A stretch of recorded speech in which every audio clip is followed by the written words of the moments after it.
বেলা ও অরবিন্দ হলো দুজন স্বামী স্ত্রী। ওদের ঘরে রোহিণী নামের একজন কাজের লোক কাজ করত। বেলা ও অরবিন্দ দুজন স্বামী স্ত্রী খুব অহংকারী ও লোভী ছিল। একদিন সকালে, রোহিণী, এসব কি? তুমি এখনো খাবার তৈরি করোনি? আজকাল তুমি অনেক আস্তে আস্তে কাজ করছো।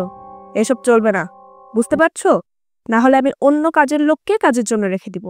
মাফ করবেন মালিক, এই 2 দিন আগে আমি হাতে ব্যথা পেয়েছিলাম, তাই কাজগুলো আস্তে আস্তে করছিলাম, কিন্তু এখন থেকে এটা আমি মাথায় রাখবো। তুমি ব্যথা পেয়েছো কি পাও না এটা আমার দেখার বিষয় না।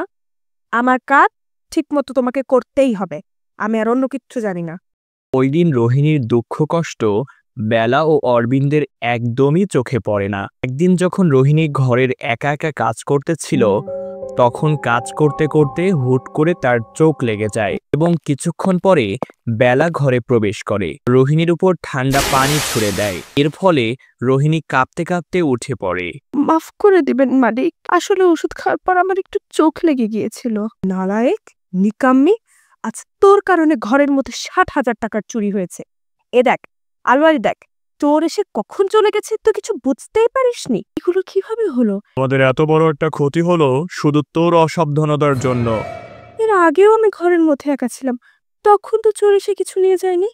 এখন এগুলো কিভাবে হলো? এখন এসব বাজে কথা বলা বন্ধ কর। এখন থেকে আমি আর তোকে কোনো টাকা পয়সাই দিব না। তোকে এখন থেকে আমাদের জন্য ফ্রিতে কাজ করতে হবে। মালিক এসব কি বলছেন? এমন যদি চলতে থাকে তাহলে আমার বৃদ্ধ মা আমার ছোট বাচ্চাটিকে কিভাবে খাওয়াবো? আপনি তো জানেন যে সবকিছুর দাম কিভাবে বেড়ে যাচ্ছে। তুমি যদি এখন থেকে আমাদের জন্য ফ্রিতে কাজ না করো, তাহলে আমরা তোমাকে পুলিশের হাতে তুলে দেব। না না মালিক, এমন করবেন না। আমি সব কাজ করব।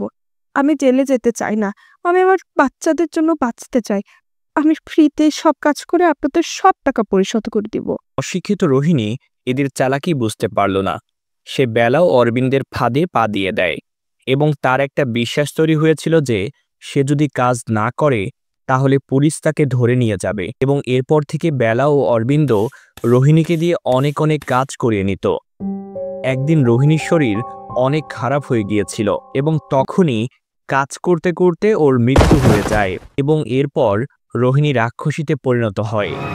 রাক্ষসী হওয়ার পর সে দেখল যে বেলা ও অরবিন্দ নতুন কাজের লোক রেখেছে এবং সে তাদের সকল কথাবার্তা শুনে নেয়। বেলা এখন সময় এসে যাচ্ছে এই কাজে লোকের সাথেও ঠিক তেমনটাই করার, যেটা আমরা করেছিলাম অশিক্ষিত রোহিণীর সাথে। হ্যাঁ অরবিন্দ, এখন আমরা এই কাজের লোককে একইভাবে বলবো যে তার অসাবধানতার জন্য চুরি হয়েছে, কিন্তু যেখানে কোনো চুরিই হবে না। এবং এই অশিক্ষিত কাজের লোকও পুলিশের ভয়ে সব কাজ ফ্রিতে করে দিতে রাজি হয়ে যাবে। আমাদের কাজ হয়ে যাবে আর আমাদের একটা টাকাও দিতে হবে না। আহ আহ আহ আহ আচ্ছা, তাহলে তোরা দুইজনেই এত সব কিছু করেছিলি। এই লোকগুলো মানুষের সাথে অন্যায় করে, মানুষকে ধোঁকা দিয়ে মানুষের কাছ থেকে টাকা নিয়ে নেয়। এবং এই লোকগুলো আমাকেও মিথ্যা বলেছিল যে 60,000 টাকা চুরি হয়েছে, কিন্তু আসলে এমন কিছুই হয়নি। এদের শুধু আমাকে ফ্রিতে কাজ করানোর কথা ছিল, কিন্তু এদের আমি নতুন কাজের লোকের সাথে এমন কিচ্ছু করতে দেব না। রোহিণী এখন বেলা ও অরবিন্দের সামনে চলে আসে এবং রোহিণীর রাক্ষসী চেহারা দেখে অরবিন্দের প্যান্টের ভিতর শুশু করে ফেলে। আরে রোহিণী, তুমি তো এখন রাক্ষসী হয়ে গেছো। হায় ভগবান, আমি তোমাদের দুজনের উদ্দেশ্য জানতে পেরে গেছি। তোমরা দুজন আমার সাথে অনেক অন্যায় করেছো। তোমরা দুজন আমার উপর কোনো দয়া করোইনি এবং এই কারণে আমার মৃত্যু হয়েছিল। এবং আজকে আমি তোমাদের অপকর্মের সাজা দিব। আজকের রাত তোমাদের জীবনের শেষ রাত হবে। মৃত্যুর জন্য দুজনে তৈরি হয়ে যাও। না রোহিণী, এমন করো না। রোহিণী, আমাদের ক্ষমা করে দাও, আমাদের ভুল হয়ে গেছে।